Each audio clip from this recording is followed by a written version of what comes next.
Hello students, a very warm welcome to the IIS online YouTube channel. तो कैसे आप सब? जैसे कि आप सबको पता है, हमने 11th स्टैंडर्ड का फिजिकल केमिस्ट्री का टॉपिक स्टार्ट किया हुआ है, जो कि है some basic concepts of chemistry. उसमें आज तक हमने देखा मैटर क्या है, उसका क्लासिफिकेशन हमने देखा, साथ में कुछ यूनिट कन्वर्जेंस देखे, कुछ इंपॉर्टेंट टर्म्स उसमें हमने देखी। उसी के बाद में हमने देखा लॉज ऑफ केमिकल कॉम्बिनेशन, जो कि था बहुत ही इंपॉर्टेंट टॉपिक। उसके बाद में हमने देखी डाल्टन्स एटॉमिक थ्योरी। ये सारी बातें तो हमने रिसेंटली देख ली, ठीक है।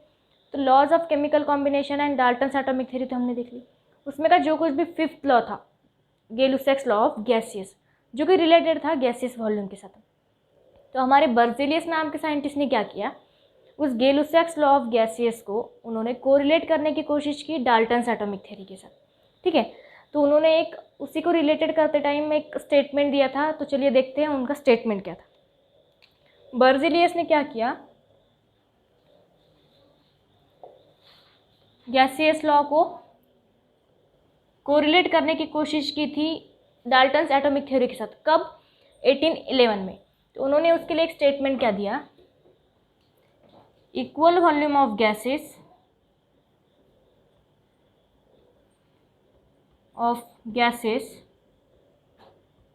contains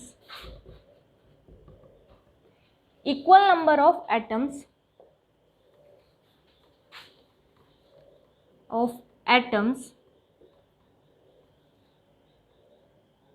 under the condition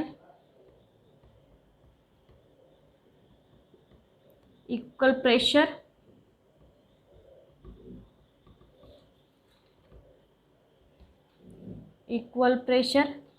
and temperature, ठीक है। बर्जेलियस ने क्या बोला, equal volume of gases contain equal number of atoms under the condition of equal temperature and pressure, ठीक है। ये था बर्जेलियस का स्टेटमेंट। तो उन्होंने क्या बोला, देखिए एग्जांपल के थ्रू हम लोग जानते हैं। मान लीजिए HCl है। HCl कैसे फॉर्म होता है, H प्लस Cl हमें क्या देता है, HCl, ठीक है। जैसे कि हमने देखा था, कब देखा था हमने, गैसियस लॉ का, गै-लुसैक्स लॉ। वो क्या बोलता है, equal volume of gases gives, ठीक है। जैसे कि according to Gay Lussac's law, one volume of hydrogen combines with one volume of chlorine, तो हमें क्या मिलता है, 2 वॉल्यूम ऑफ HCl। ये तो है हमारा गै-लुसैक्स लॉ।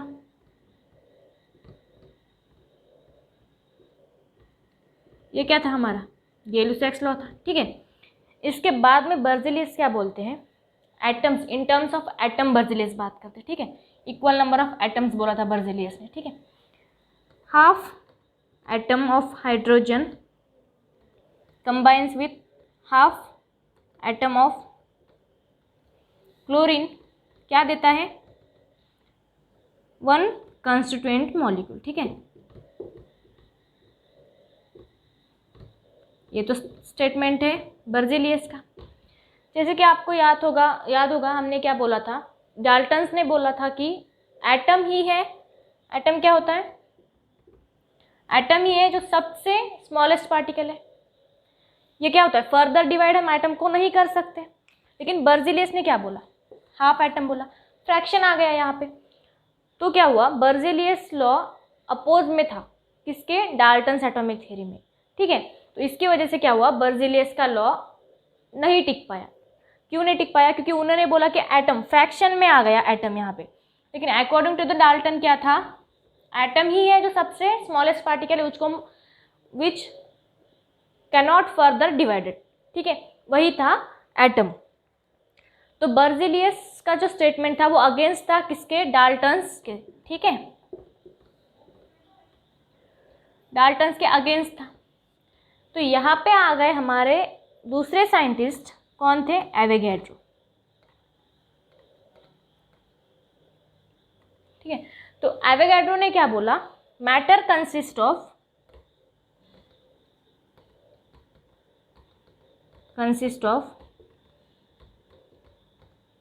2 ultimate particles.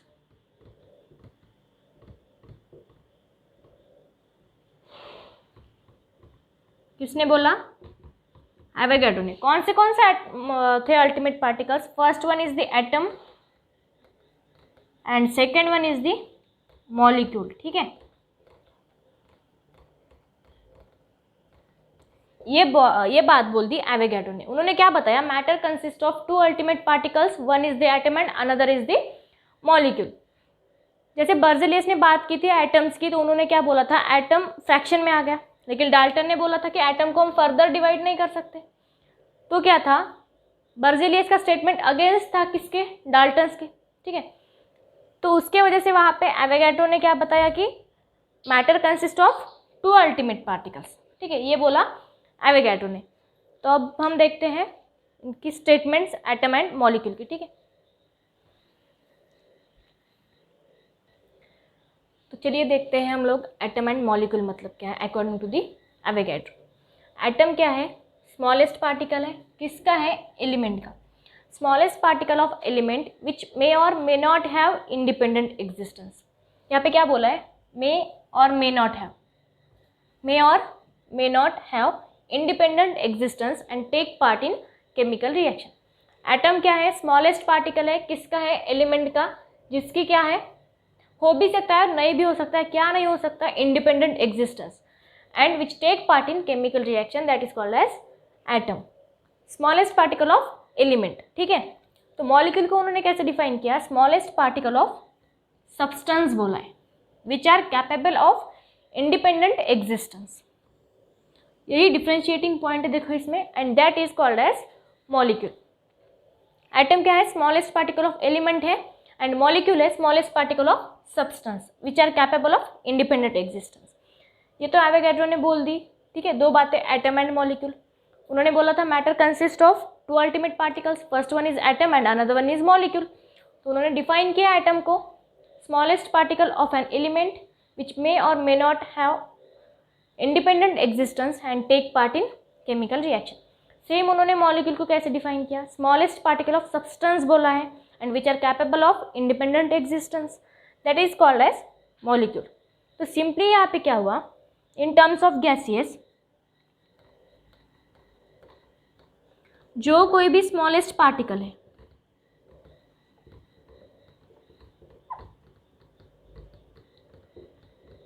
वो क्या है? मॉलिक्यूल। ठीक है, एवोगैड्रो ने क्या बोल दिया? गैसियस में जो कोई भी स्मॉलेस्ट पार्टिकल है उसे हम क्या बोलते हैं? मॉलिक्यूल बोलते हैं। ठीक है, एवोगैड्रो ने क्या किया? वॉल्यूम ऑफ गैसियस को रिलेट किया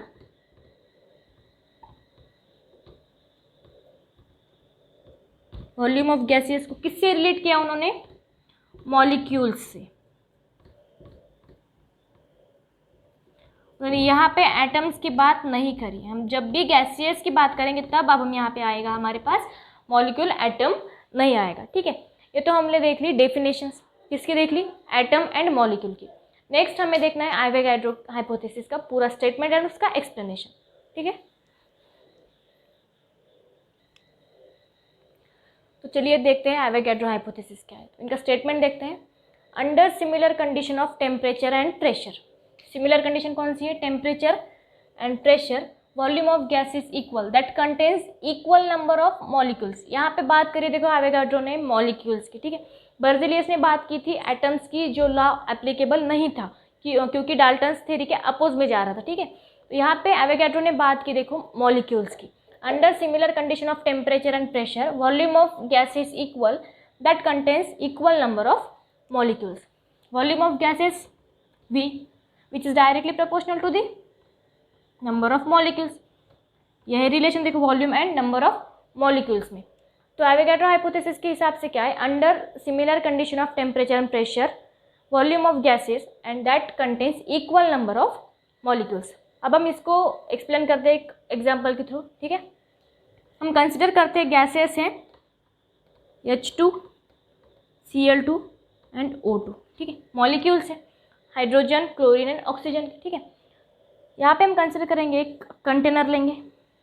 ठीक है, इस कंटेनर में हम लोग क्या करेंगे? फर्स्ट में हमारे पास रहेगा हाइड्रोजन गैस। ठीक है, H2 मॉलिक्यूल्स रहेंगे। सेकेंड एक कंटेनर हम लोग लेंगे जिसमें क्या होगा, Cl2 गैस भरी हुई रहेगी। ठीक है, हम लोग यहाँ पे थर्ड एक और कंटेनर लेंगे,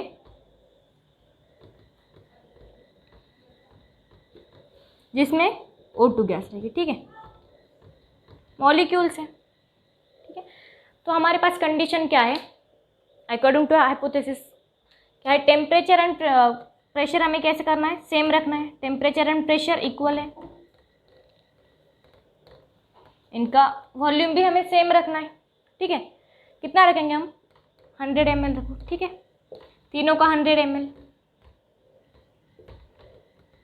तो एवोगैड्रो हमें क्या बोलते हैं, जब टेम्परेचर एंड प्रेशर कांस्टेंट रहेगा, उनका वॉल्यूम भी हम सेम रखेंगे, तब हमें क्या मिलेगा, उनमें जो कुछ भी मॉलिक्यूल्स रहेंगे वो इक्वल नंबर्स के रहेंगे। मान लीजिए इसमें 50 है, तो बाकी दो में भी 50 मॉलिक्यूल्स ही प्रेजेंट होंगे। ठीक है, ये था एवोगैड्रो का, एवोगैड्रो के हिसाब से उनका स्टेटमेंट था।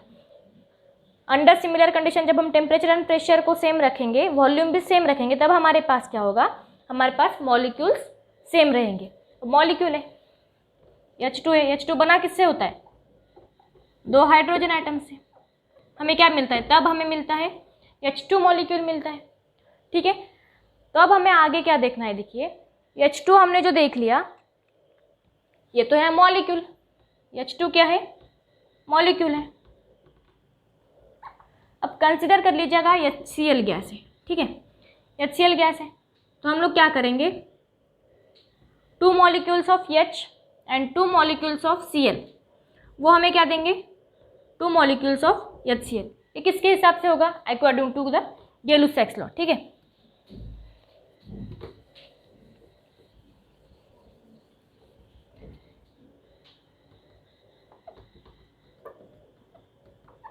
अब हमें यहाँ पे एवोगैड्रो लॉ के हिसाब से देखना है।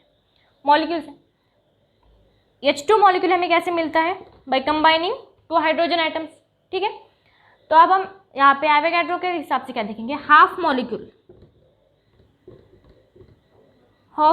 Of hydrogen then combines with half molecule of Cl, तब हमें क्या मिलेगा, 1 कंस्टिट्यूएंट मॉलिक्यूल ऑफ HCl मिलेगा। जैसे कि देखिए हमने यहाँ पे बर्ज़िलियस लॉ एप्लीकेबल नहीं हुआ, तो यहाँ पे एवोगैड्रो हाइपोथेसिस एप्लीकेबल हुआ, क्योंकि बर्ज़िलियस ने एटम्स की बात की थी। उन्होंने बोला था कि एटम्स फ्रैक्शन में आएंगे, जो कि क्या था, रॉन्ग था। लेकिन यहाँ पे देखिए कितनी स्मार्ट बात कही इन्होंने कि मॉलिक्यूल है, तो मॉलिक्यूल को तो हम हाफ कर सकते हैं।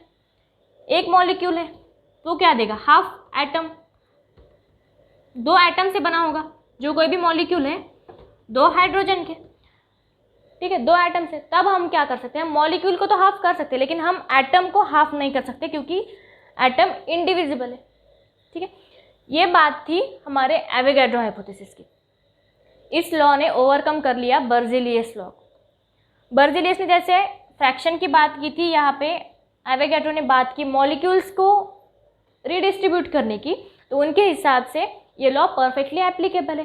जिन्होंने डाल्टन्स एटॉमिक थ्योरी को भी अप्लाई कर लिया, उनकी लॉ को भी ओवरकम कर लिया। ठीक है, तो ये है एवोगैड्रोस हाइपोथेसिस, जिसका हम बहुत ही यूज़ करते हैं निकालने के लिए एटॉमिसिटी। ठीक है, तो ये बहुत ही इंपॉर्टेंट टॉपिक आज हमने देख लिया, किस तरह से एवोगैड्रो लॉ आ गए। ठीक है, एटम्स एंड मॉलिक्यूल्स की बात करते करते यहाँ पे हमने एक देख लिया कि under similar condition of temperature and pressure volume of gas is equal that contain equal number of molecules. ये स्टेटमेंट है हमारे एवोगैड्रोस हाइपोथेसिस का। तो हमने देख लिया आज एवोगैड्रो हाइपोथेसिस। इसी में हमने बात कर ली थी बर्ज़िलियस की, जो लॉ एप्लीकेबल नहीं हुआ था फॉर गैसियस के लिए। तो गैसेस में यहाँ पे एवोगैड्रो ने जो दूसरी बात बताई, matter consist of 2 ultimate particles, one is the atom and another one is the molecule. तो हम गैसियस फॉर्म्स के लिए हम लोग यूज़ करते हैं मॉलिक्यूल्स, और यहाँ पे हमने लॉ भी देख ली। ठीक है, तो अगर आपको वीडियो अच्छी लगती है, पसंद आती है, तो लाइक करिए, कमेंट करिए, शेयर करिए बहुत। ठीक है, thank you so much for watching this video.